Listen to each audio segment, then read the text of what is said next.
The espresso machine in Lorenzo Vitale's private office hissed like a serpent, steam curling into the air thick with the scent of dark roast and expensive leather.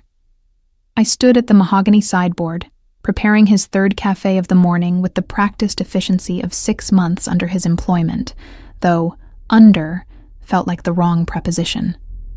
More like beside, or perhaps against, considering how often we clashed. "The Calabrese file is on your desk," I said without turning around, knowing he'd entered even though his footsteps made no sound on the Persian rug. Lorenzo Vitale moved like a predator, silent, purposeful, always aware of every living thing in his vicinity. And before you ask, yes, I removed the clause about the harbor contracts. No, I didn't ask permission. Yes, I was right to do it. Behind me, I heard the soft rustle of fabric as he settled into his chair, followed by the distinctive click of his Mont Blanc pen. "You're particularly insubordinate this morning, Lily." "It's 3 in the afternoon, Mr. Vitale." I finished preparing his espresso exactly as he liked it. No sugar, served in the specific cup his grandmother had given him, the one with tiny gold filigree around the rim, and turned to face him. Lorenzo sat behind his massive desk, like a dark prince surveying his kingdom. Charcoal suit tailored so precisely it looked painted onto his broad shoulders. Dark hair pushed back from a face that belonged on Roman coins, all sharp angles and aristocratic bone structure. But it was his eyes that always caught me off guard.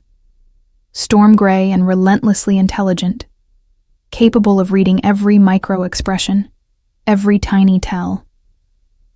Those eyes tracked me now as I crossed the office, and I felt their weight like a physical touch trailing down my spine. I'd learned early in my employment that Lorenzo noticed everything. The way I twisted my grandmother's ring when anxious, how I bit my lower lip when concentrating, the precise angle of my head when I was about to deliver bad news. "The meeting with the Rossi brothers is at 7, I said, setting his espresso on the desk with perhaps more force than necessary. A single drop escaped, marring the polished surface. "I've prepared the briefing documents. Marco will drive you. I won't be here." His hand, reaching for the cup, froze mid-air. "Excuse me? I'm leaving early today."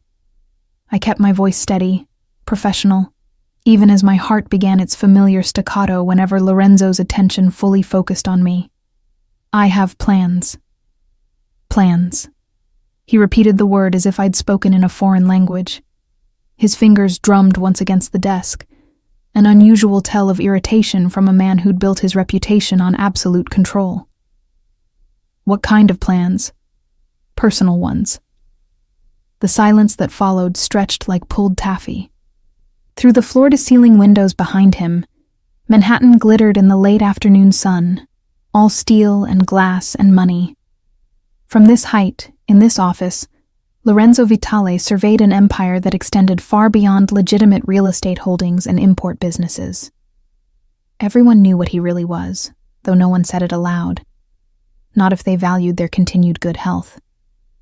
I'd learned the truth 2 months into my employment, stumbling across a conversation I wasn't meant to hear. The smart thing would have been to quit immediately, to run far and fast from the dangerous world Lorenzo inhabited. Instead, I'd walked into his office the next morning, placed his espresso on his desk, and said, "The Martinelli shipment arrives Tuesday. You'll want to be there personally." He'd stared at me for a full minute. Then, "You're either very brave or very stupid, Miss Morgan." "I'm practical, Mr. Vitale, and I make excellent coffee." Something had shifted between us in that moment. An understanding, perhaps. Or maybe just the acknowledgement that I'd stepped over a line and couldn't step back. Either way, I'd kept my job, my silence, and my growing addiction to the particular brand of chaos that was working for Lorenzo Vitale. Now he stood, moving around his desk with that predatory grace. "Personal plans," he repeated, his accent caressing the words. Lorenzo's English was flawless, but in moments of strong emotion, His Italian heritage colored certain syllables. With whom? That's really none of your business. His jaw tightened almost imperceptibly. Everything about you is my business, Lily. You work for me. I work for you from 9 to 6. What I do after hours is my own concern. I crossed my arms, a defensive gesture I immediately regretted when his gaze dropped briefly to the movement, before returning to my face. We stood too close now. Close enough that I could smell his cologne, something custom-made that probably cost more than my monthly rent, with notes of bergamot and cedar. Close enough to see the faint scar along his jaw, a thin white line that spoke of violence in his past. You're wearing perfume, he observed softly.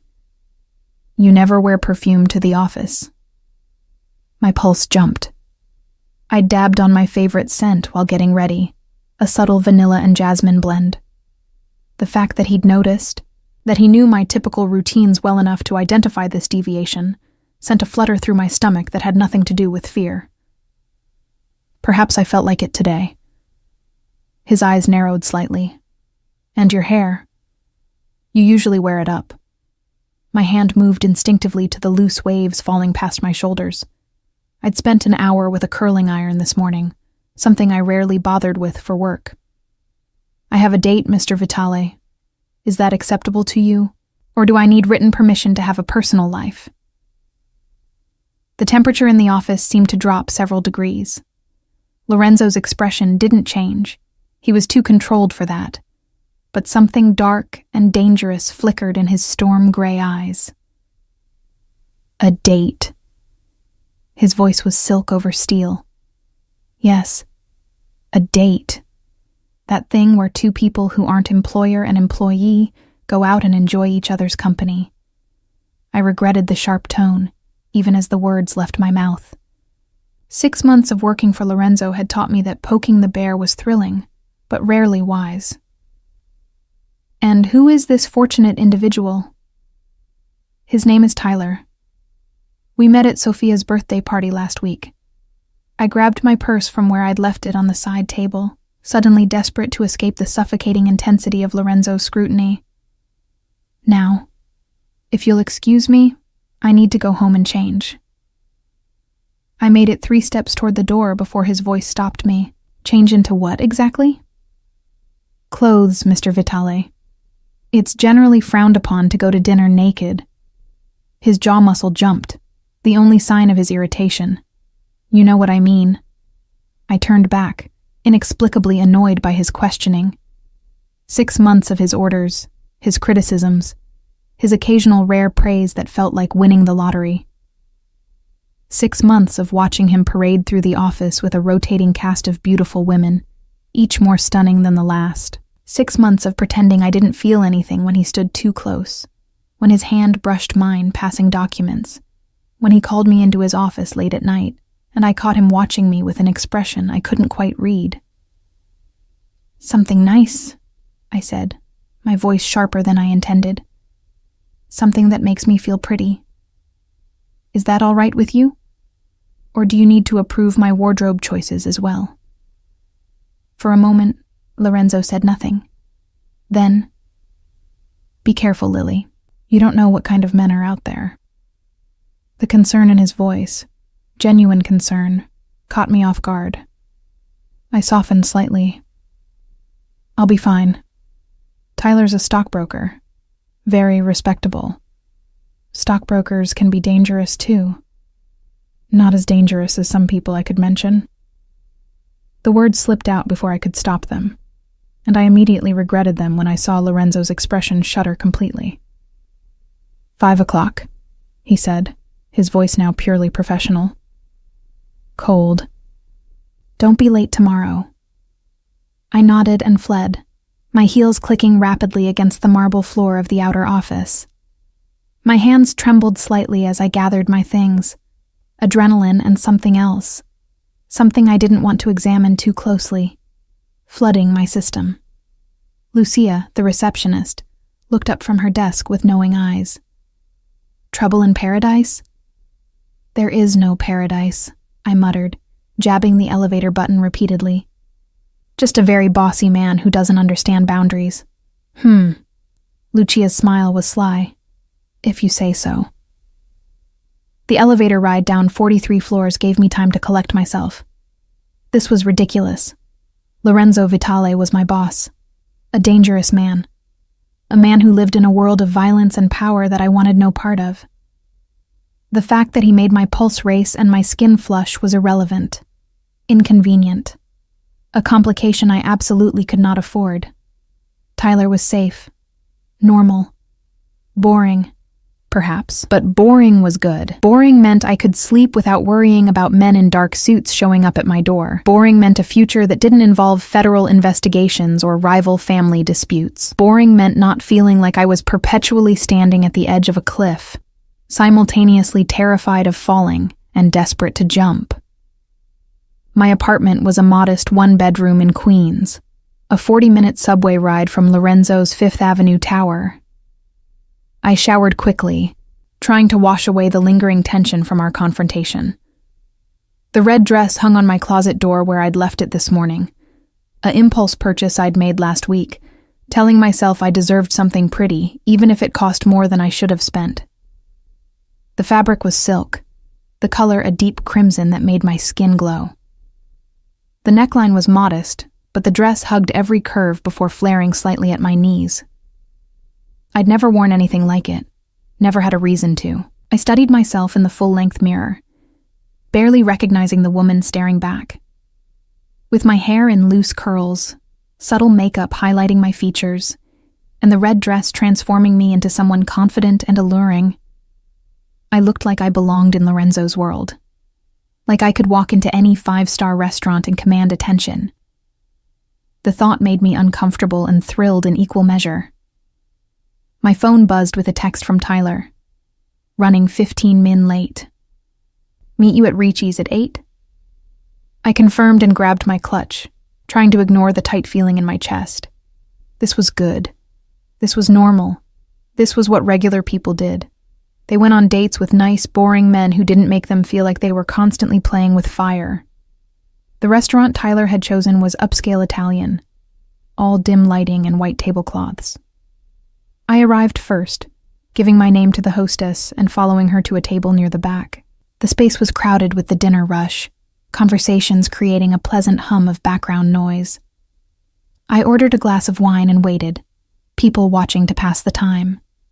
Couples celebrating anniversaries, business dinners winding down, a group of women laughing over shared appetizers, normal people living normal lives, blissfully unaware of the parallel world that existed just beneath the surface of their everyday reality, a world where men like Lorenzo Vitale made the kind of decisions that could end lives with a phone call. I was so lost in thought that I almost didn't notice when Tyler arrived, slightly breathless and apologetic. Lily, sorry, work emergency. He was handsome in a conventional way. Blonde hair, blue eyes, strong jaw. His suit was expensive but not custom-made. His smile was charming but not dangerous. Everything about him screamed, safe choice. No worries, I said, returning his smile. I just got here myself. The date started well enough. Tyler was attentive, asked questions about my work, which I answered vaguely, having learned long ago never to mention Lorenzo's name in casual conversation, and shared amusing anecdotes about his own job. He was everything a first date should be: polite, interested, appropriate. So why did I keep checking my phone? Why did every dark-haired man who passed our table make my pulse jump? Why did I feel like I was betraying someone, by being here? You seem distracted, Tyler observed, refilling my wine glass. Everything okay? Fine, I lied. Just a long day at work. Your boss sounds like a real piece of work. Tyler leaned back, his expression shifting to something more calculated. Demanding hours, high pressure, must be tough. Something in his tone made my internal alarm bells ring, but I pushed the feeling aside. It has its moments. What is it exactly that your company does? You mentioned imports? The question was casual, but his eyes were too focused, too intent. Various things. International trade, mostly. Must be interesting, dealing with all those different markets. He smiled, but it didn't quite reach his eyes. I've always thought about getting into that sector. Maybe you could give me some insider tips. The alarm bells grew louder. I'm just a secretary, Tyler. I file paperwork and make coffee. Nothing exciting. His hand found mine across the table, his grip just slightly too tight. I bet you're more than that. A woman working for a man like Lorenzo Vitale must know all kinds of interesting things. My blood ran cold. How do you know who I work for? Sophia mentioned it, Tyler said quickly, too quickly. His thumb traced circles on my palm that should have felt pleasant, but instead made my skin crawl. She said you worked for some big-shot businessman. Sophia doesn't know where I work. The words came out flat, cold. I'd been deliberately vague with my friends about my employment, some instinct telling me that associating with Lorenzo Vitale, even as his secretary, was something best kept quiet. So I'll ask again. How do you know who I work for? Tyler's charming mask slipped for just a moment, revealing something harder underneath. Listen, Lily. I think we got off on the wrong foot here. I think this date is over. I moved to stand, but his hand tightened on mine, keeping me in place. Don't make a scene, he said softly, his smile never wavering for the benefit of anyone watching. Just hear me out for a minute. Let go of my hand. My family has some business dealings with Mr. Vitale. Nothing major, just some overlapping interests in the import sector. His eyes were hard now, calculating. We thought it might be useful to establish a friendly connection. You seem like a smart woman. Lily. Smart enough to understand how these things work. My heart hammered against my ribs. You set this whole thing up. The party, the chance meeting, all of it. I prefer to think of it as strategic networking. His thumb still traced those maddening circles on my skin. We're not asking for anything major, just occasional information. What meetings are happening, who's visiting the office, that sort of thing. In return, we'd compensate you very generously. 6 months ago, I might have been naive enough to be flattered by the attention. 6 months ago, I didn't know what I know now. 6 months ago, I hadn't spent every day watching Lorenzo operate, learning to read the subtle signals that preceded violence, understanding the code that governed his world. And one of the cardinal rules of that world was that betrayal had consequences. You're asking me to spy on Lorenzo Vitale. I kept my voice level, even as fear and fury warred in my gut. Do you have any idea how catastrophically stupid that is? We're asking you to be smart. Your boss isn't a good man, Lily. He's dangerous, violent. Eventually, he's going to get taken down, and you don't want to be standing too close when that happens. Tyler leaned forward, lowering his voice. We're offering you a way out. Money, protection, a fresh start, somewhere safe. I stared at him. This handsome stranger who'd orchestrated an elaborate trap disguised as romance. Who's we, exactly?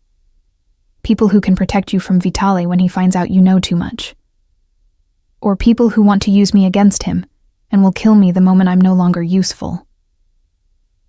I yanked my hand free with enough force to knock over my wine glass. Red liquid spread across the white tablecloth like blood, and the symbolism wasn't lost on me. I need to leave. This time when I stood, Tyler didn't try to stop me, but his voice followed me. Think about it, Lily. You're not like him. You don't belong in that world. Take the smart way out while you still can. I grabbed my clutch and headed for the exit, my breath coming in short gasps. The hostess looked concerned as I passed, but I couldn't stop, couldn't think, couldn't process what had just happened. Tyler knew where I worked, knew Lorenzo's name. had researched me enough to fabricate an entire meeting, which meant others might know too. Might be watching, waiting for an opportunity to use me against Lorenzo. The night air hit my face as I burst through the restaurant doors, cool and sharp.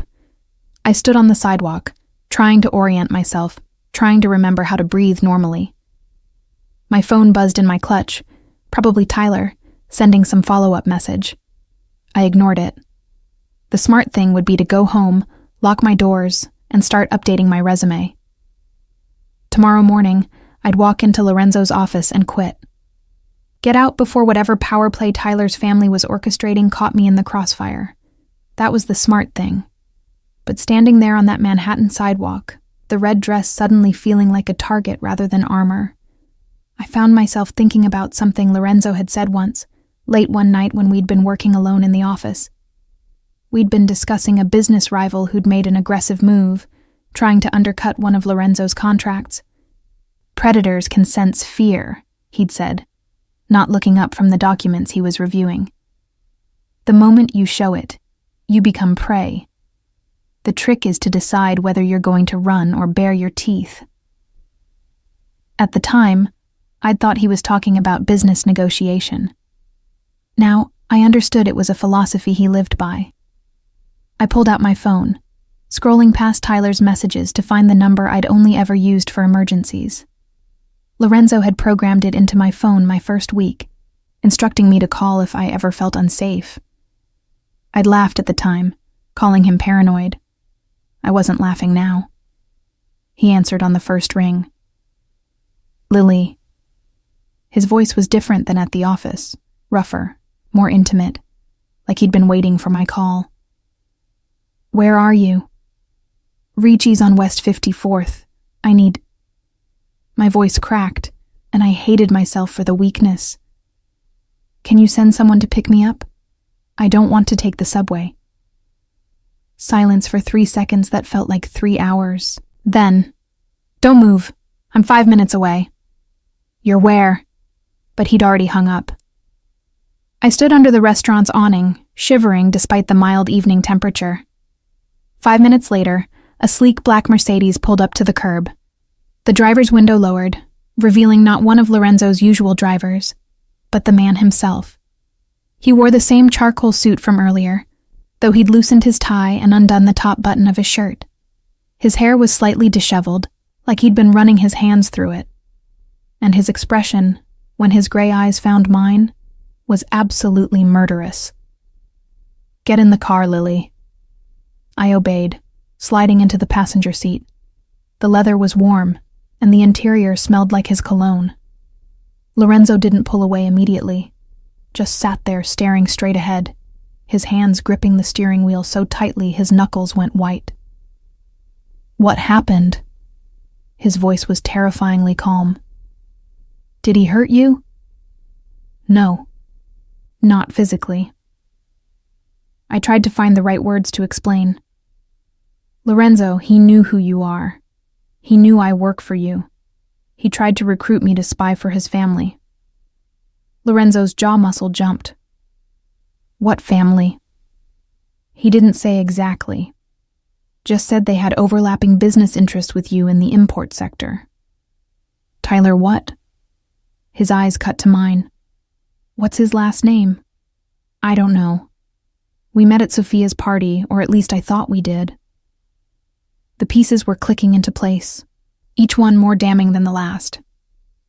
It was all staged, wasn't it? He targeted me specifically. Lorenzo was quiet for a moment, processing. Then, Tyler Monroe, early 30s, blonde, works at Castellani Financial. How did you... Because I've been watching him watch you for 2 weeks. He finally released the steering wheel, turning to face me fully. His father is Vincent Monroe. They run the waterfront unions, been trying to muscle into my shipping operations for months. My stomach dropped. You knew? You knew someone was watching me and you didn't tell me? I had someone watching him watch you. You were never in danger, Lily. Until I went on a date with him. Which is why I was 3 tables away all evening, waiting for him to show his hand. Lorenzo's voice dropped lower. Did you really think I'd let you walk into a restaurant with a stranger without knowing exactly who he was and what he wanted? I stared at him, torn between fury at his presumption and a traitorous relief that he'd been there. You followed me. I protected you. There's a difference. You had no right. I have every right. He leaned closer, and suddenly the car felt very small. You work for me, Lily. You're part of my organization. That makes you my responsibility. I'm not a possession you can track like a FedEx package. No, you're a liability. The words exploded out of him with uncharacteristic lack of control. You walk around in red dresses looking like that, attracting attention from every man in a 50-mile radius, completely oblivious to the fact that you're a walking target for anyone who wants to get to me. The silence that followed was deafening. Lorenzo looked like he wanted to snatch the words back, his expression shifting from angry to carefully blank in the span of a heartbeat. But it was too late. They hung between us, impossible to ignore. Looking like what? I asked softly. His jaw tightened. Lily? No, you said looking like that. Like what, exactly? Like you know exactly the effect you have. He pulled back, putting distance between us, his control reasserting itself. Like you're trying to drive every man who sees you completely insane. My heart was doing strange things in my chest, racing and stuttering and forgetting how to beat normally. And are you?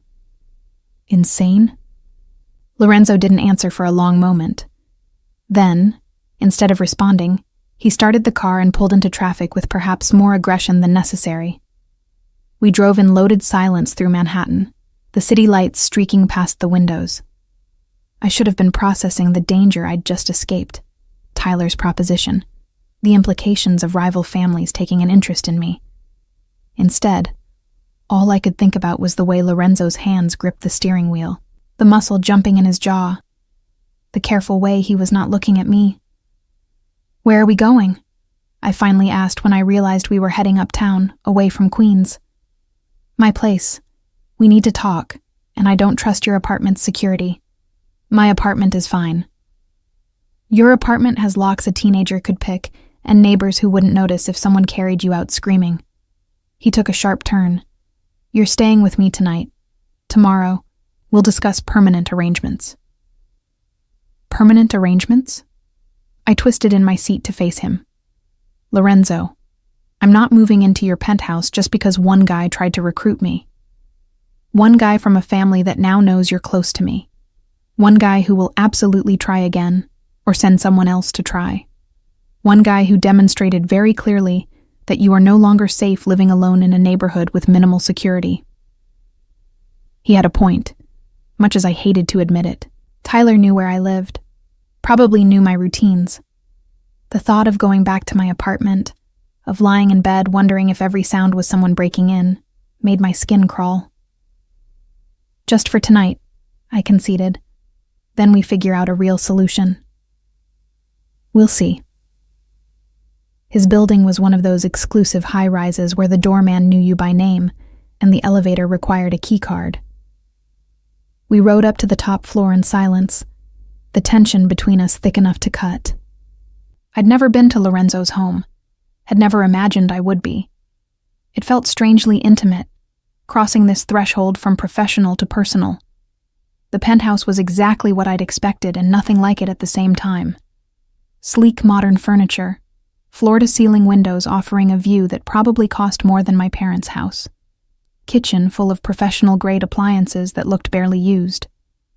But there were also personal touches, family photographs on the mantel, a well-worn leather chair by the window, bookshelves full of volumes in both English and Italian. Guest room is down the hall, second door on the left, Lorenzo said, shrugging out of his suit jacket and loosening his tie further. There's spare toiletries in the bathroom. I'll have someone bring clothes from your apartment tomorrow. Lorenzo, we should both get some sleep. He turned away, heading toward what I assumed was his own bedroom. It's been a long night. Wait, the word came out before I could stop it. He paused, not turning around. Why were you so angry? When I told you about the date, you looked, I don't know, furious. His shoulders tensed. I wasn't angry. You were. You are. I took a step closer. And you were at the restaurant. You said you were 5 minutes away, but you were already there. You'd been watching the whole time. Slowly, Lorenzo turned to face me. In the dim lighting of his penthouse, with his tie undone and his careful control slipping, he looked different. Less like the cold mob boss and more like a man at the end of his rope. Yes, he said simply. I was watching. Why? Because I'm apparently a masochistic idiot who enjoys torturing himself. A bitter smile curved his lips. Because watching you get ready for a date with another man was its own special kind of hell, but watching you actually go through with it would have been worse. Because I've spent 6 months trying to convince myself that what I feel for you is just physical attraction, just inconvenient lust, and clearly I'm a terrible liar even to myself. The confession hung in the air between us, raw and honest and terrifying. You can't say things like that, I whispered. You're my boss. I know. You're dangerous. I know that too. This is a terrible idea. Probably the worst I've ever had. He took a step closer, and then another, until we were nearly touching. But I'm done pretending, Lily. Done pretending I don't notice every time you walk into a room. Done pretending it doesn't make me insane when other men look at you. Done pretending I didn't want to commit murder tonight, watching Tyler Monroe put his hands on you. My breath caught. Lorenzo. I told myself I'd keep my distance, that I'd be professional, that you deserved someone normal, someone safe, someone who wouldn't drag you into my world. His hand came up, hovering near my face but not quite touching. And then you showed up to work 6 months ago, with your sharp tongue and sharper mind, completely unimpressed by my reputation, rolling your eyes at my orders like I was nothing more than an annoying middle manager. Do you have any idea what that did to me? His hand finally made contact, fingers ghosting along my jaw with devastating gentleness. I've been with beautiful women, sophisticated women, women who knew the rules of my world and played the game perfectly. His thumb traced my lower lip, and I shivered. None of them ever called me dramatic in front of my men. None of them ever stole my coffee. None of them ever looked at me the way you do. Like I'm simultaneously the most irritating person on the planet, and something you might actually care about despite your better judgment. I started. But the lie died on my tongue. Because he was right. God help me. He was absolutely right. When did you know? I asked instead. That you felt. The day you found out what I really do. His expression turned rueful. You walked in that morning, put my coffee on my desk, and mentioned the Martinelli shipment like you were discussing the weather. No fear, no judgment, just brutal practicality. I knew then that you were going to ruin me. I thought back to that day, remembering the adrenaline rush of making that choice, of deciding to stay instead of run. I should have left. Yes, he agreed. You absolutely should have. But you didn't. And every day you stayed, every time you pushed back against my orders, every moment you treated me like a person instead of a monster. He trailed off, shaking his head. I was lost before I even realized I'd fallen. The admission should have terrified me. This was Lorenzo Vitale, a man whose name made grown men nervous, who controlled an empire built on violence and fear. Getting involved with him would be signing up for a life of danger, of always looking over my shoulder, of never quite feeling safe. But standing there in his penthouse, his hand cradling my face like I was something precious, I couldn't remember why safety had ever seemed so important. This is insane, I whispered. We barely know each other. I know that you take your coffee with too much cream and not enough sugar. I know you bite your thumbnail when you're nervous. I know you call your mother every Sunday at 9. I know you cry at animal shelter commercials and laugh at terrible puns. I know you keep a photo of your grandmother in your desk drawer and that you touch it when you need courage. His other hand came up, framing my face. I know you, Lily Morgan. Better than you think.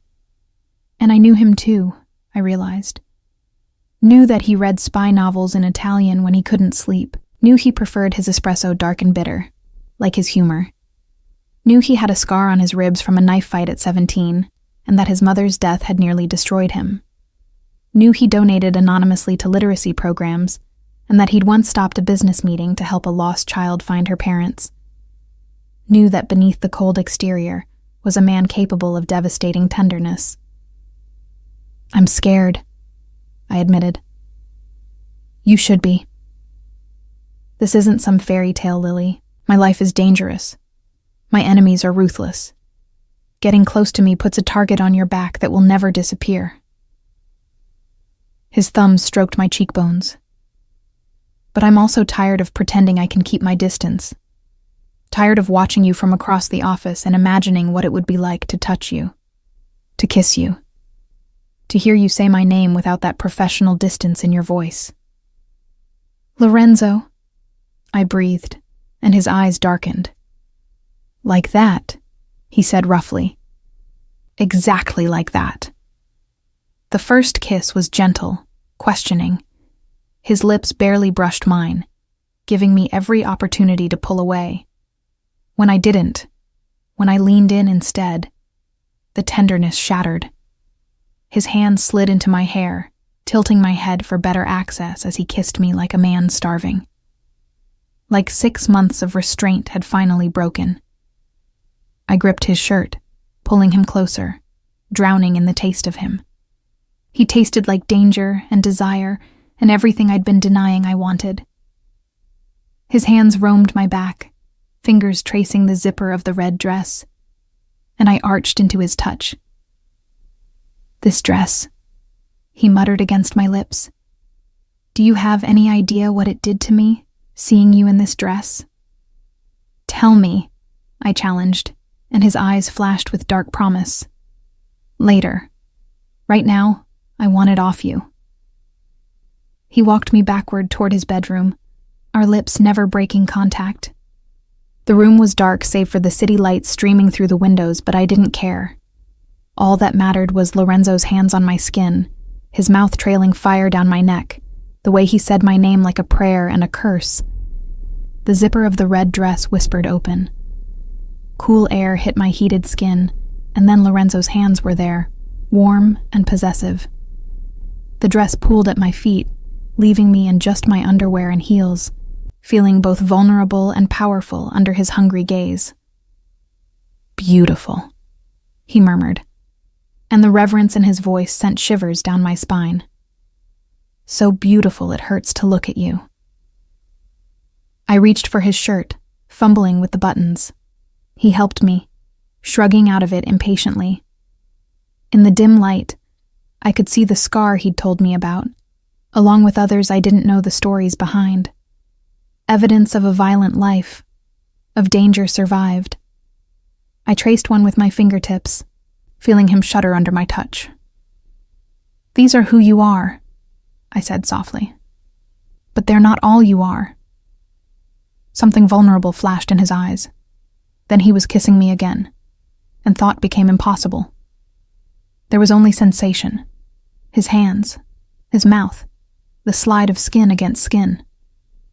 He laid me on the bed with surprising gentleness, covering my body with his, and I wrapped my legs around his waist, pulling him closer. Tell me to stop, he said, his voice rough with barely controlled desire. Tell me you don't want this, and I'll walk away, sleep on the couch, pretend this never happened. And if I don't want you to stop, then you're mine. The possessiveness in his voice should have alarmed me. Instead, it sent heat pooling in my core. No more dates with stockbrokers. No more pretending there's nothing between us. Mine, Lily. In every way that matters. Yours, I agreed, and he groaned, his control finally shattering completely. What followed was everything I'd imagined and nothing like it. Lorenzo was demanding but attentive, rough but careful, taking what he wanted while making sure I took what I needed. He learned my body, like he learned everything. With focused intensity, memorizing every reaction, every sound I made. And when I finally shattered in his arms, he swallowed my cries with his kiss, following me over the edge with my name on his lips. Afterward, we lay tangled in his sheets, my head on his chest, his fingers tracing absent patterns on my shoulder. The city glittered beyond the windows, but inside his bedroom, the world felt impossibly small and safe. "What happens now?" I asked quietly. Lorenzo was silent for a moment. "Now, everything changes. You move in here. Security detail 24/7. No more subway. No more late nights alone at your apartment. You stay close where I can protect you." That sounds like a gilded cage. It's the reality of being with me. His arms tightened around me. "I won't apologize for keeping you safe. I should have protested, should have insisted on maintaining my independence. But Tyler's cold proposition was still fresh in my mind, a reminder that I'd stepped into Lorenzo's world whether I wanted to or not. The only question was whether I'd face the dangers alone, or with his protection. "What about work?" I asked. "I can't very well be your secretary and your whatever this is." "Girlfriend," he supplied. "You're my girlfriend now, and you'll keep your job if you want it. I like having you close. Though I may need to hire a second secretary to actually handle the filing, since I plan to spend a lot of time distracting you." Despite everything, I smiled against his chest. Very professional. I'm a lot of things to Soro. Professional isn't always one of them. The Italian endearment sent a flutter through my stomach. What does that mean? Treasure. Because that's what you are. Rare and precious and worth protecting. He pressed a kiss to the top of my head. "Get some sleep. Tomorrow we have a lot to discuss, and I need to handle the Monroe situation." The reminder of Tyler sent a chill through me. "What are you going to do to him?" "Nothing permanent," Lorenzo assured me. "Just make it very clear that you're under my protection, and any future attempts to use you against me will have severe consequences." "Lorenzo." "Shh. This is how my world works, Lily. Actions have consequences. He tried to use you. Now he pays the price." His voice was steel wrapped in silk. "But because you're asking me to show restraint, I will. This time. For you." It should have bothered me more. The casual way he discussed threatening people. But exhaustion was pulling me under, and Lorenzo's heartbeat beneath my ear was steady and reassuring. In his arms, in his bed, I felt safer than I had in months. As I drifted off, I heard him murmur something in Italian, too soft and quick for me to catch. But I would have sworn it sounded like a prayer. I woke to sunlight streaming through unfamiliar windows and the smell of fresh coffee. For a moment, I was disoriented. This wasn't my cramped queen's apartment. The bed was too large, the sheets too expensive, the view too spectacular. Then memory crashed back. Lorenzo, the kiss, everything that followed. I sat up, clutching the sheet to my chest, and spotted a note on the pillow beside me, written in Lorenzo's elegant script. Had to handle business. Coffee's in the kitchen. Don't even think about leaving this apartment without security. El Bossy even in love notes.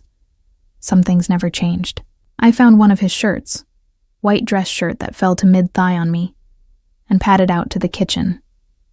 True to his word, fresh coffee waited in an expensive machine that probably cost more than my car. As I poured a cup, I caught sight of my reflection in the window. Barefoot, wearing Lorenzo Vitale's shirt, hair wild from his hands, lips still swollen from his kisses. I looked thoroughly debauched.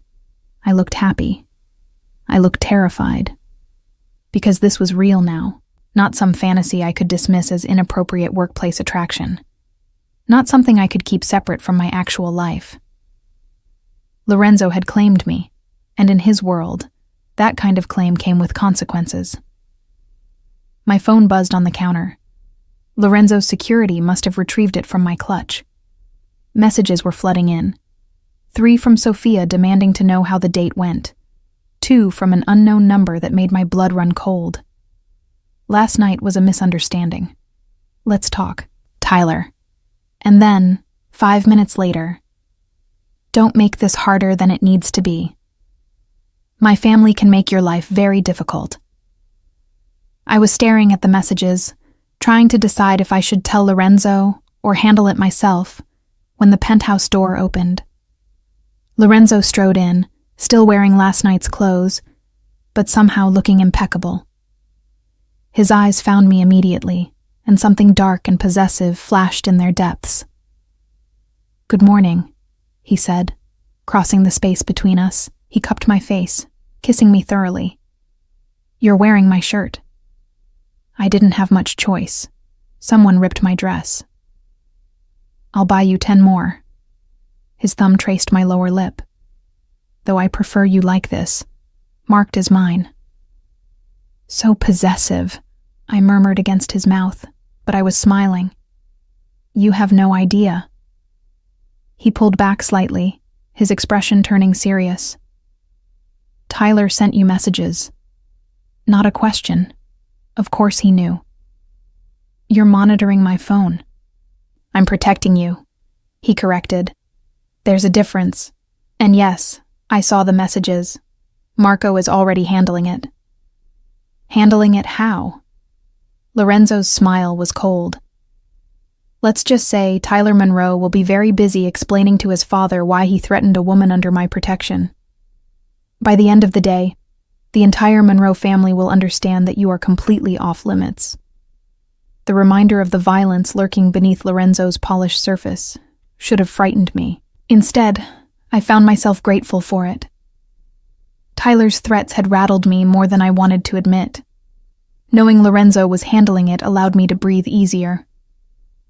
"I still need clothes," I pointed out. "And to go to work. The office will be chaos without me." "Already taken care of.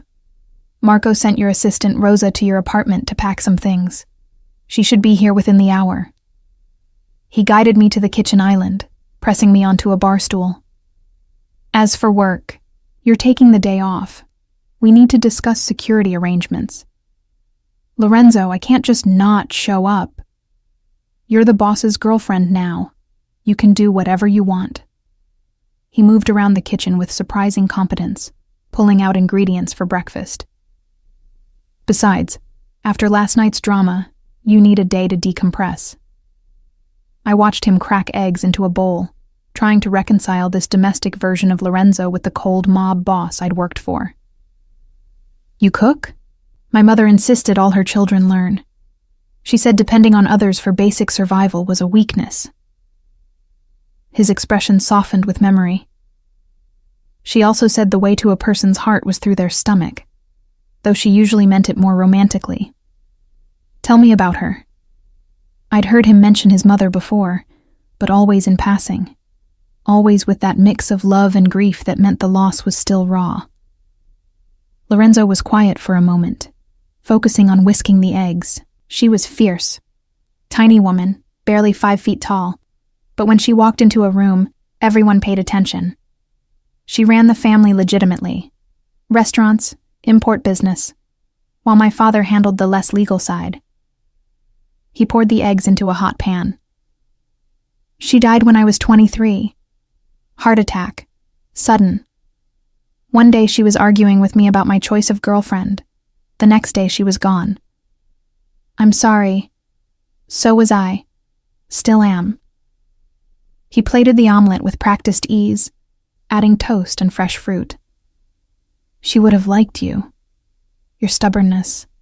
Your refusal to be intimidated. She wouldn't have liked me working for her son. No, he agreed, setting the plate before me.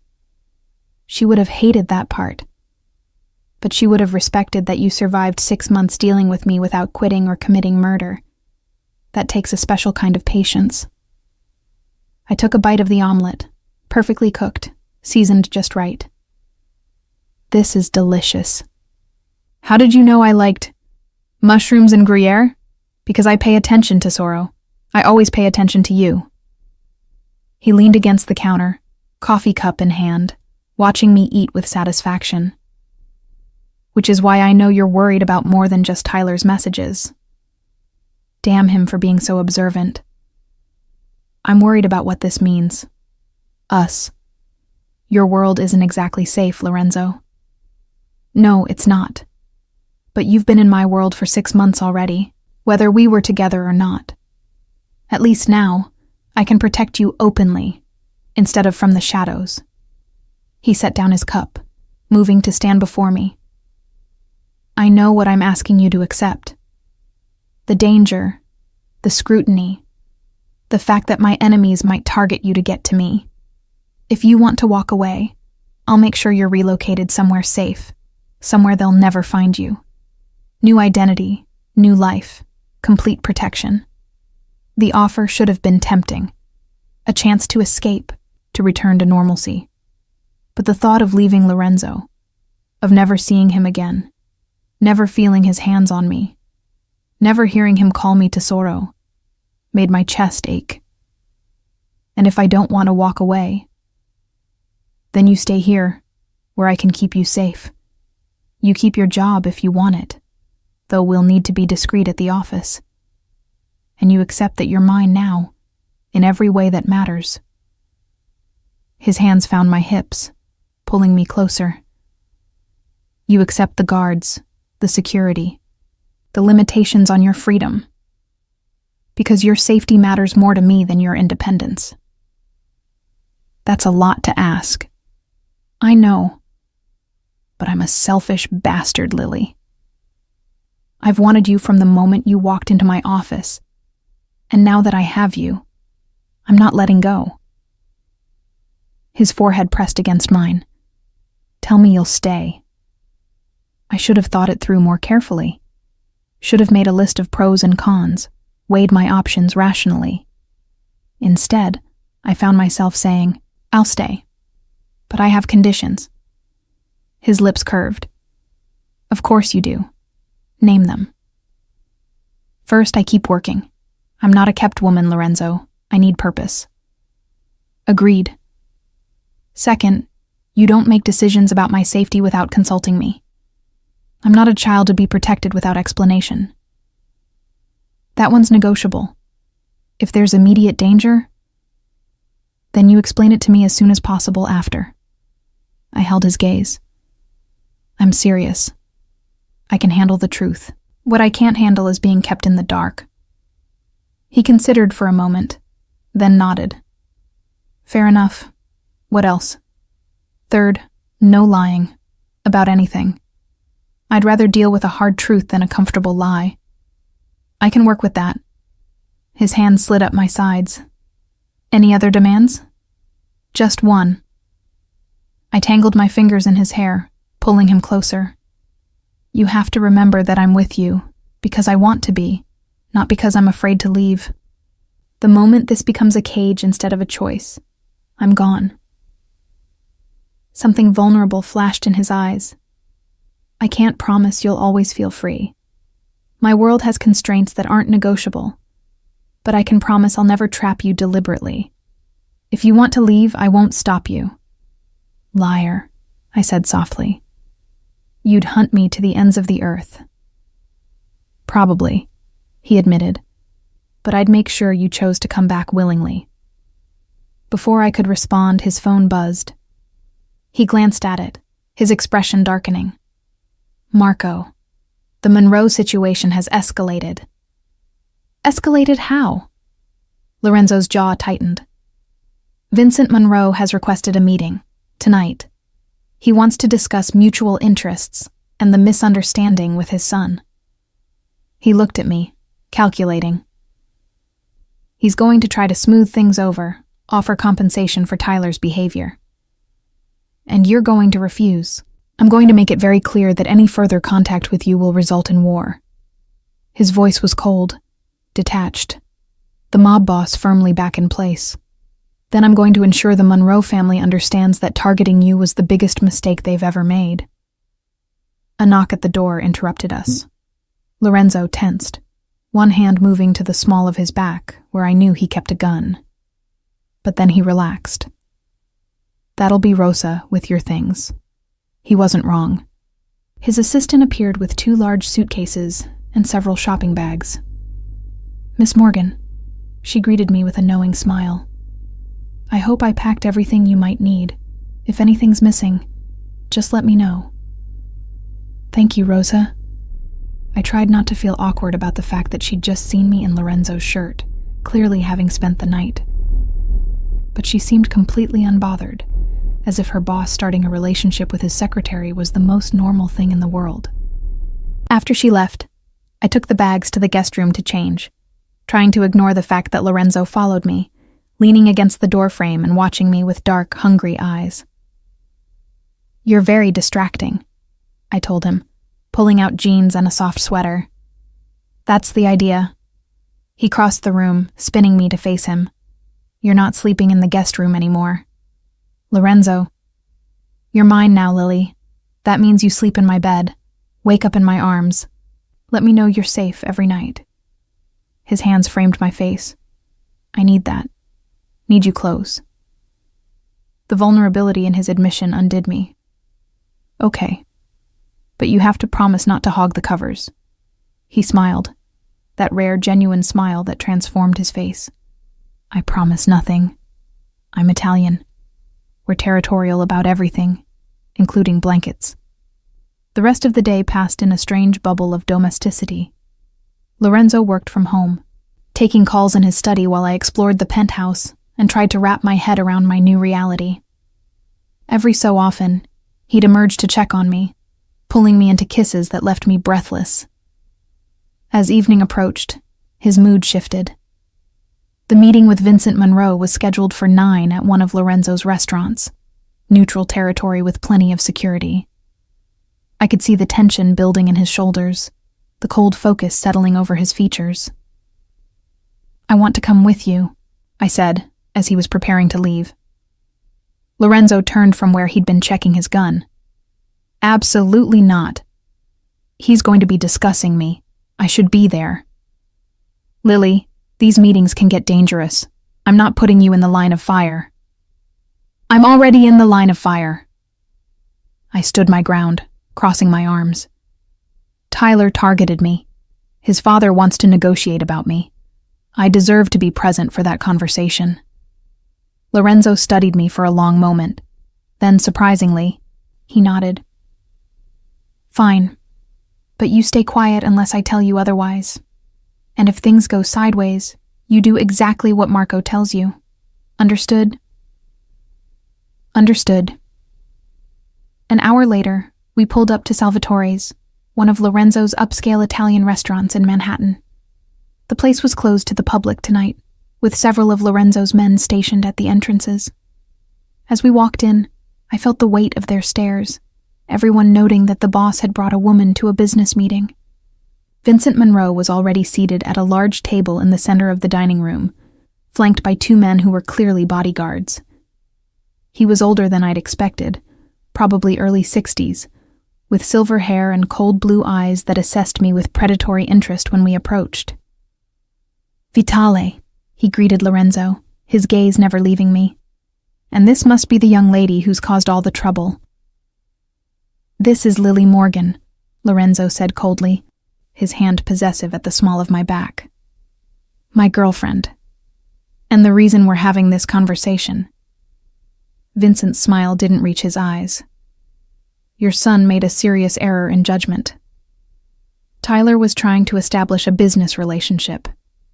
Perhaps his methods were overly aggressive, but his intentions were purely professional. His intentions were to recruit my girlfriend to spy on me." Lorenzo's voice was silk over steel. "That's not business, Vincent. That's an act of war. Now let's not be hasty. Let me be very clear. Lorenzo leaned forward slightly. Miss Morgan is under my protection. Any further attempts to contact her, to use her, to even look at her wrong, will result in consequences. Severe consequences. Vincent's jaw tightened. You're being unreasonable. It was a simple misunderstanding. There's no misunderstanding. Your family tried to use her against me. That's unforgivable. Lorenzo's hand moved to his side, and I knew he was touching his gun. Consider this your only warning. The tension in the room ratcheted up several notches. Vincent's men shifted, hands moving toward their own weapons. Lorenzo's security detail moved closer, creating a protective circle around us. Then Vincent smiled, and the expression sent chills down my spine. You've changed, Vitale. Since when do you let a woman make you emotional? Make you weak? Careful, Lorenzo said softly, and the threat in that single word was unmistakable. You're about 3 seconds from finding out exactly how weak I am. Vincent held up his hands in mock surrender. I'm simply saying that this overreaction seems disproportionate. Tyler made a pass at a pretty girl. You've made it clear she's yours. Why not accept my apology and move on? I'm willing to offer compensation for any distress caused. I don't want your money, Vincent. I want your assurance that your family will never approach Lily again. That you'll spread the word through every organization in this city that she's completely off limits. And if I refuse? Lorenzo's smile was terrifying. Then we go to war, and I systematically dismantle everything you've built. Starting with your waterfront operations and ending with your son's kneecaps. The crude threat should have shocked me. Instead, I found myself oddly touched by Lorenzo's vehemence, his absolute refusal to allow anyone to threaten me. Vincent studied Lorenzo for a long moment, clearly weighing his options. Then he sighed. Fine. You have my word. The Monroe family will stay away from Miss Morgan. We'll put out the word that she's under Vitale protection. Smart choice. Lorenzo's hand tightened on my back. Now get out of my restaurant. We watched them leave, tension slowly draining from the room. As soon as the door closed behind the Monroes, Lorenzo turned to me, his hands framing my face. You okay? I'm fine. That was. I searched for words. Intense. That was restrained. If you hadn't been here, I would have put a bullet in him for suggesting you were a weakness. He pressed his forehead to mine. You're not a weakness, Tesoro. You're my strength, the reason I get up every morning wanting to build something better. My heart clenched at the admission. Lorenzo. I know it's too soon. I know we're moving too fast. But I've never felt about anyone the way I feel about you. Like I'd burn down the world if it meant keeping you safe. His thumb stroked my cheek. Like I'd walk away from all of this. The power, the empire, everything, if you asked me to. Don't, I whispered. Don't say things like that. Why not? Because it makes me believe in impossible things, like happy endings for people in your world. What if I told you I'm planning to make us possible? That I've been working for years to legitimize my businesses, to separate myself from the violence? He pulled back slightly, meeting my eyes. I didn't tell you before because I didn't want you to think I was doing it for you. But the truth is, meeting you accelerated my timeline. Made me realize I wanted a future where I could have both the empire and the woman I love. The words hung between us, raw and honest and terrifying. You love me? So much it scares me. His voice was rough. I've done terrible things, Lily.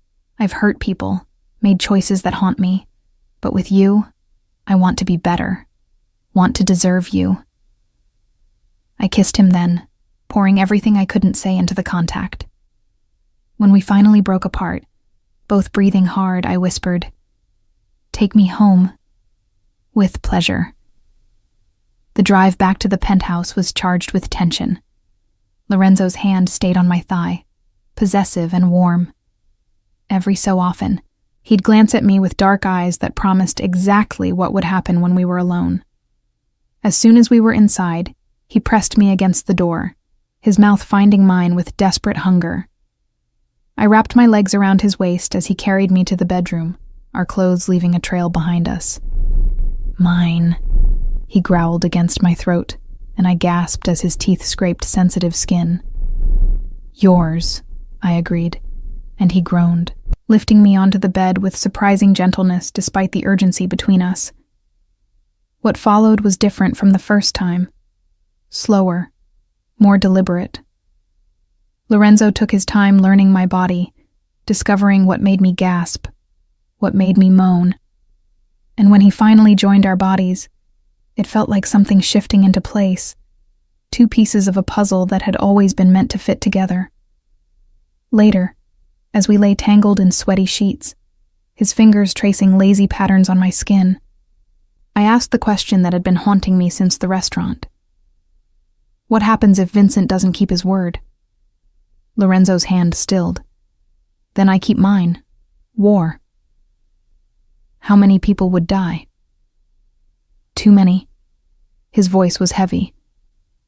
Which is why I made the threat credible enough that he'll respect it. Vincent Monroe is a businessman first. He'll weigh the cost of pursuing you against the cost of war with me, and he'll realize it's not worth it. And if he doesn't? And then I protect what's mine, whatever the cost. He rolled to face me, his expression serious. I won't lie to you, Lily. My world is violent. People die. Lines get crossed. If you stay with me, you'll see things, hear things, know things that you can't unknow. Are you sure you can handle that? I thought about Tyler's cold proposition, Vincent's predatory assessment, the casual way they'd discussed using me as a pawn. Lorenzo's world might be violent, but at least he was honest about it. At least he valued me as more than a tool. I'm sure, I said finally, but I need you to promise me something. Anything. Don't let it consume you. The violence, the power, the need for control. Don't lose yourself in it so completely that there's nothing left of the man I fell for. Something vulnerable flashed in his eyes. You fell for me? Somewhere between you being insufferably bossy and surprisingly gentle, yes. I fell. I touched his face, feeling the scratch of stubble under my palm. Probably the most dangerous thing I've ever done. Definitely the most dangerous thing you've ever done. His smile was self-deprecating. But I promise I'll try to stay human for you.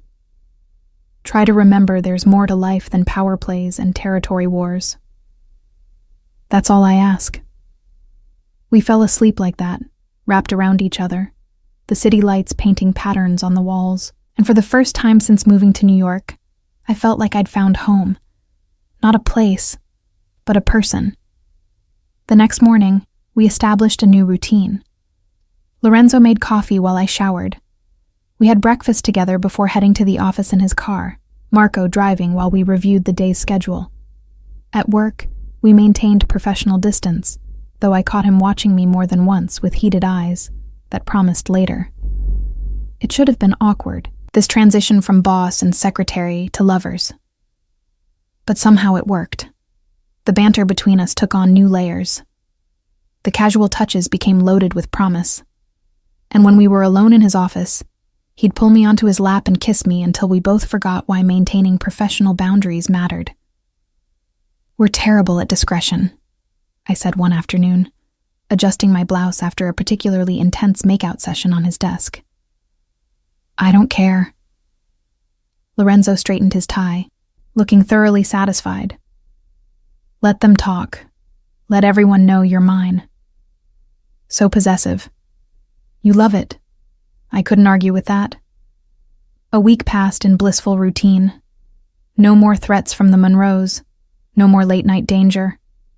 Just work during the day and Lorenzo's bed at night. I let myself believe that maybe, just maybe, we could make this work, that love could survive in his dark world. Then everything changed. I was in Lorenzo's office, organizing files, when Marco burst in without knocking. His face was grim. "Boss, we have a problem." Lorenzo looked up from his laptop. "What kind of problem?" "Vincent Monroe is dead, shot outside his home 2 hours ago." Marco's gaze flicked to me. "And someone's leaking rumors that we ordered the hit." The color drained from Lorenzo's face. "What?" "It wasn't us, right?" I asked, though I already knew the answer. Lorenzo had been with me all night, all morning. There was no way. Of course it wasn't us. Lorenzo was already moving, grabbing his phone. "But someone wants us to take the fall. Marco, get our lawyers on standby and find out who's spreading these rumors." "There's more," Marco said grimly. "Tyler Monroe is calling for revenge. He's rallying the other families, saying you broke the peace agreement, saying you killed his father in cold blood." Lorenzo's jaw tightened. "He's using this as an excuse to start the war we avoided. Or someone else killed Vincent and made it look like us to start a war." I voiced what we were all thinking. Who benefits from you and the Monroes destroying each other? 6 other families. Lorenzo ran a hand through his hair, a rare gesture of frustration. And all of them would happily watch us tear each other apart. "What do we do?" I asked. Lorenzo looked at me, and for the first time since I'd known him, I saw real fear in his eyes. Not for himself, but for me. "We prepare for war." The next 72 hours were a blur of tension and preparation. Lorenzo moved me to a safe house, a fortified apartment in a building he owned, with armed guards at every entrance. I hated the confinement, but understood the necessity. If Tyler Monroe wanted revenge, I'd be his first target. Lorenzo visited when he could, always surrounded by security, always looking more exhausted than the time before. The strain of managing a crisis while trying to keep me safe was taking its toll. "You should eat," I said one evening, watching him push food around his plate untouched. "You're not going to be effective if you collapse from exhaustion." "I'll eat when this is over." But he took a bite anyway, just to please me. We're close to identifying who really killed Vincent. Once we have proof, we can show the other families that we're being framed. And if Tyler doesn't care about proof, if he just wants an excuse to go after you, then I'll give him exactly what he wants. Lorenzo's expression was cold, but on my terms, not his. 3 days after Vincent's murder, the breakthrough came. Marco had traced the actual killer, a professional hitman hired by the Russo family, one of Lorenzo's smaller rivals. They'd killed Vincent and planted evidence pointing to Lorenzo, hoping to trigger a war that would eliminate both families. The proof was irrefutable: phone records, financial transfers, witness statements. Lorenzo called a meeting of all the major families, presenting the evidence with Marco and his lawyers flanking him. I watched from the secure video feed in the safe house, my heart in my throat as Lorenzo made his case. Tyler Monroe sat stone-faced throughout the presentation. When Lorenzo finished, Tyler stood. "Even if this is true, it doesn't change anything. My father is dead, and your world killed him. Someone has to pay." "Then let it be the Russos," Lorenzo said coldly. "They murdered your father and tried to frame me for it. They manipulated you into calling for my head. Are you going to let them get away with that?" The other family heads were murmuring now, convinced by the evidence. Tyler's allies were abandoning him one by one, recognizing that continuing to pursue Lorenzo would make them look foolish at best, complicit at worst. Finally, Tyler slumped back into his chair. "Fine, we go after the Russos. But this isn't over, Vitale. My family doesn't forget." "Neither does mine," Lorenzo replied evenly. "Remember that." The meeting ended, and I sagged with relief. It wasn't perfect. Tyler still harbored resentment. The Russos would face retaliation. But at least open war had been avoided. At least Lorenzo was safe.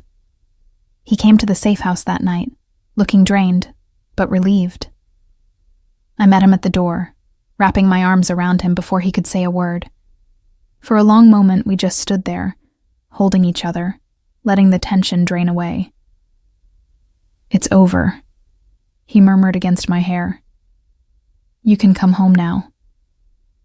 "This was never about the apartment, Lorenzo. I am home as long as I'm with you." He pulled back to look at me, his eyes soft with emotion. How did I get so lucky?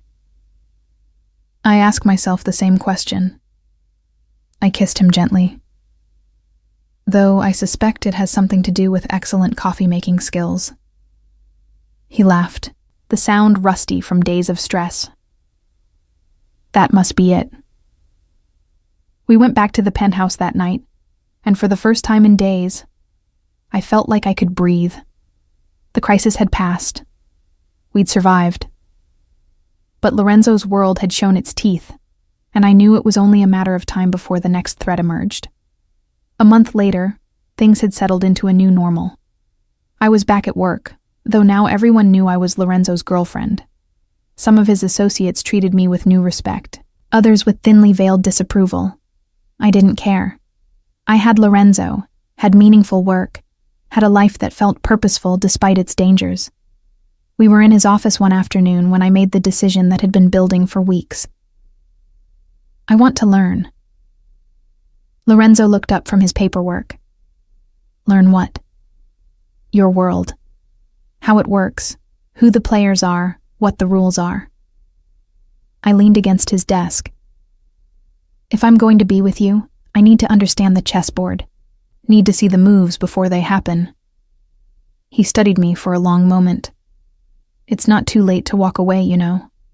To choose the safe, normal life. I'm choosing you. That's my normal now. I held his gaze steadily. Teach me. And so he did. Over the following months, Lorenzo educated me in the Byzantine politics of his world. I learned which families could be trusted, which were rivals, which were merely waiting for an opportunity to strike. I learned to read the subtle signals in meetings, to understand the weight of certain words and gestures. It was like learning a new language, one where silence sometimes spoke louder than words, and where respect was currency, as valuable as money. Lorenzo was a patient teacher, never talking down to me, always treating my questions seriously. And slowly, I stopped being just his girlfriend who needed protection.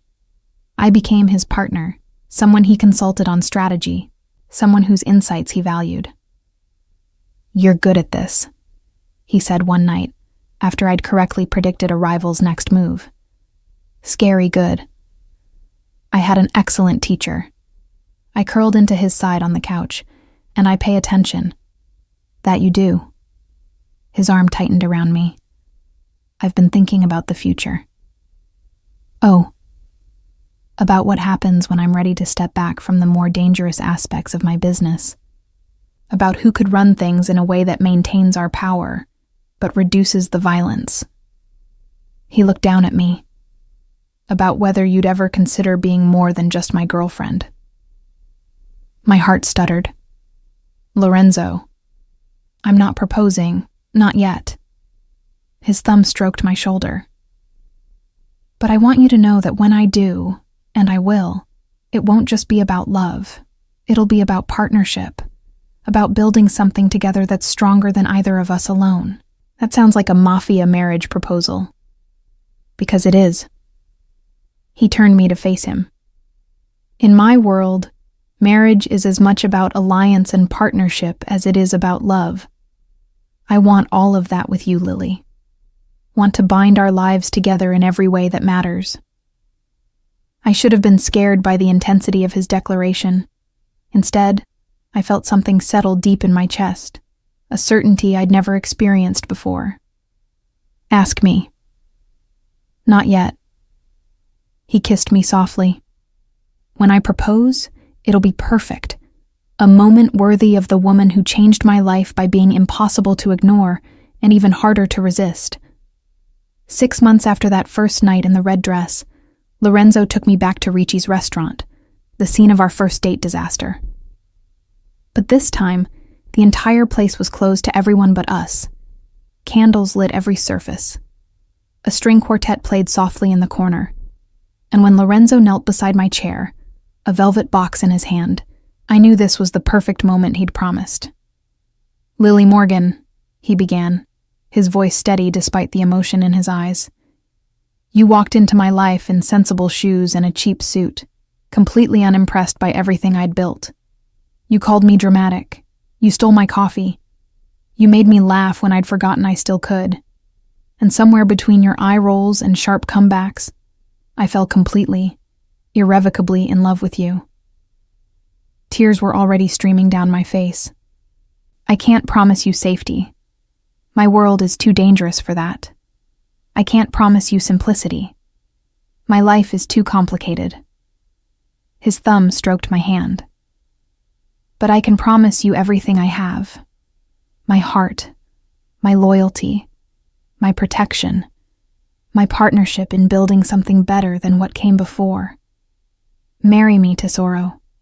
Be my wife, my partner, my everything." "Yes," I managed through tears. "Yes, you impossible, bossy, wonderful man. Yes." He slid the ring onto my finger, a stunning emerald-cut diamond flanked by smaller stones, elegant and somehow perfect. Then he stood, pulling me into his arms and kissing me as the quartet swelled into something triumphant. "I love you," he murmured against my lips. "My Lily, my treasure, my home." "And I love you," I replied. "My Lorenzo, my impossible choice, my perfect danger." We married 3 months later in a small ceremony attended by both our worlds, his family and mine, his business associates and my friends, the legitimate and the less so. My father walked me down the aisle, looking slightly shell-shocked by the entire thing. My mother cried through the whole ceremony, but when Lorenzo took my hands and pledged himself to me, in English and Italian, his voice breaking slightly on the promises, nothing else mattered. Not the danger, not the complications, not the whispers about what I was getting myself into. All that mattered was the way he looked at me like I was his salvation, like I'd taken a man who'd lived in darkness and shown him light. Our first dance was to an Italian love song his mother had favored. Lorenzo held me close, whispering the translation in my ear. "You are my sun, my moon, my stars. Without you, I am lost in darkness." "Good thing I'm here to light the way then," I teased, and he laughed, spinning me around the dance floor. Later, as we left for our honeymoon, a month in Italy visiting Lorenzo's family estates, I looked back at the reception, at the unlikely collection of people celebrating our union, at the life I'd stumbled into by sending one accidental text message to the wrong number. "Any regrets?" Lorenzo asked, following my gaze. I turned to face him, this dangerous, powerful, surprisingly tender man who'd claimed my heart without permission and protected it fiercely ever since. Only that I didn't wear the red dress more often. Clearly, it has magical powers. That dress nearly killed me. His hands found my waist, pulling me close. Watching you walk out in it, knowing you were getting ready for another man, I wanted to lock you in my penthouse and never let you leave. So possessive. Always. He kissed me thoroughly, ignoring the cheers from the remaining guests. "But you love it." "I love you," I corrected. "The possessiveness is just a bonus. Where are you going in that dress?" He'd demanded 6 months ago, jealousy and desire warring in his voice. Now I finally had the answer, exactly where I was meant to be. Home.